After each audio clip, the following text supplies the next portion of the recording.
Hello Linguafolio online users, and welcome to part 2 of our module on ongoing assessment.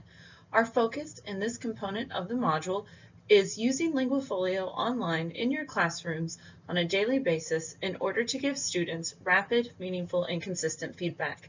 It is imperative that you watch part 1 of this module on creating final unit assessments before watching this component, because all daily activities described in this module are created in order to prepare students for the final assessment created in part 1. In considering our orientation in the Linguafolio online cycle for this part of the module, we are largely focusing on designing tasks and activities to meet the targets set forth by the can-do statements. Unlike part 1 of this module, we will focus on the creation of intentional, smaller day-to-day tasks in the classroom. Here is an overview of the topics covered in this part of the ongoing assessment module. First, we will discuss how to plan activities and feedback for your students using Linguafolio online. Then we will discuss communicating the relevance and desired outcomes of activities with your students. Next, we will provide you with advice for executing the daily plans that you create. And finally, we will provide you with questions to guide your thinking when you reflect on your ongoing assessment plan and its implementation. As a reminder, here is the rubric that was created to evaluate our final assessment, an introductory letter or email that the students write to a classmate chosen from a social media profile. The can-do statements that are relevant to the final unit assessment are here. Clearly, they are very important for educators to consider when planning the day-to-day activities in their classrooms. Please note that we customized 2 can-do statements to directly reflect the requirements of the assessment. These are, I can write what I look like, and I can write what I am like.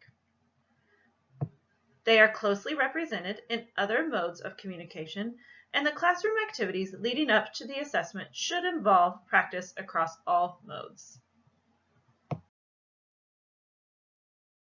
These are can-do statements that could easily be covered in class in addition to those featured on the rubric. Note that many can-do statements overlap. For example, while we chose to feature I can describe my family and friends on our rubric because of the fact that it fell under presentational writing, a student can easily prove the ability to describe family and friends if he or she is able to say what someone looks like and say what someone is like, 2 presentational speaking can-do statements. Now that we have identified the can-do statements that serve as relevant learning targets for this example final assessment, we are ready to start planning the day-to-day activities in the classroom. We recommend using the Linguafolio online unit planner that we have created to do just that. In this section of the unit planner, you start by writing the main indicator. The main indicator is essentially the overarching can-do statement that accurately reflects what the students should be able to achieve in the target language on their final unit assessment. You also list the content that you are teaching. While this content should not drive your instruction or be the sole focus of it, listing it here will serve as a reminder to touch on all important aspects of it in your planning. It's impossible to fit an entire unit plan on one slide, but we have included a few days here so that you can get a good idea of how to use this planner. We have already done the first step, which is establishing our goals for learner communication by picking the relevant can-do statements. In this planner, we decide in which class periods we will focus on the specific goals. On the first day, note that there are 2 can-do statements from 2 different modes of communication.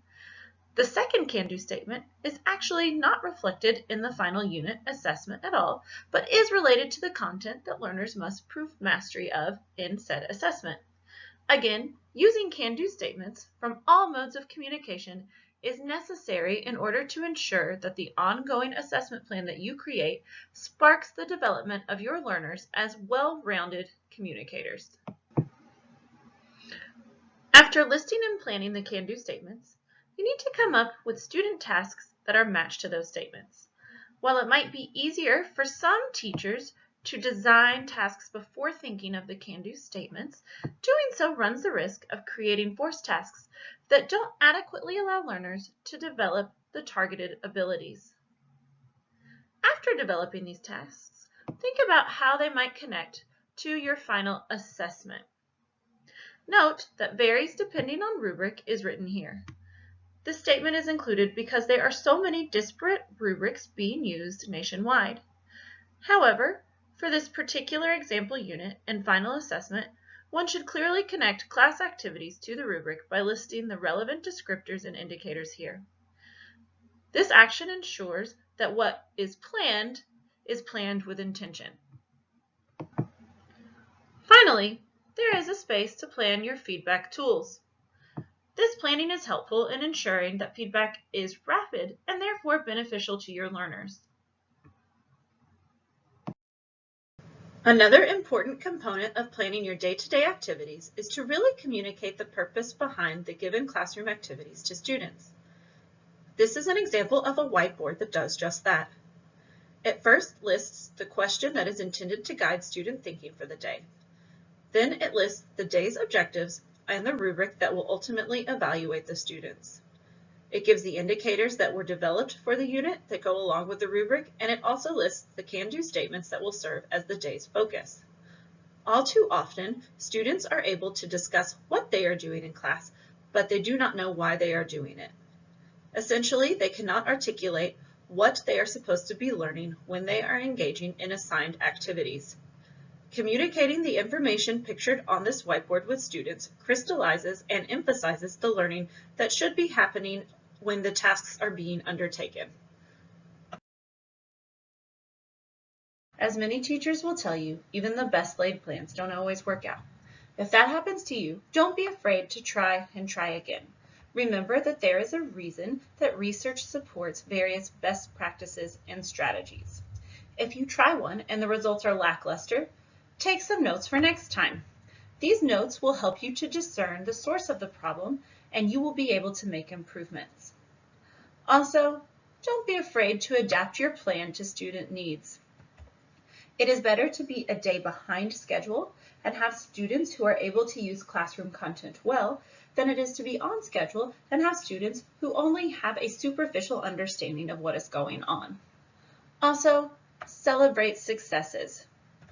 At the beginning of learning a language, what a student doesn't know can be daunting and overwhelming. If you celebrate a student's successes, you help to ensure that the student focuses more on what he or she does know than on what he or she does not know. Plus, what students don't know can never help them. It is important to use what they do know to fuel future learning. In the same vein, it is important that you instill a growth mindset in your students.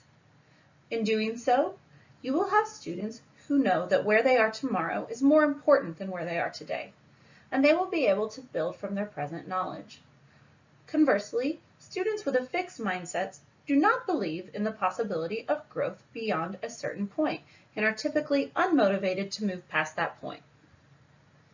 The very last step in crafting ongoing assessment for your students is to carve out time to reflect on the plan that you laid in place. The questions below are taken directly from the final section of the Linguafolio online unit planner. They are designed to help you think about assessment, the unit in general, and what improvements you would like to make for future iterations of a given unit of study. We have now reached the end of Part 2 of the ongoing assessment module for Linguafolio Online. This training module was funded by the U.S. Department of Education under grant number P229A14004. Contents do not necessarily represent the policy of the U.S. Department of Education nor imply endorsement by the federal government.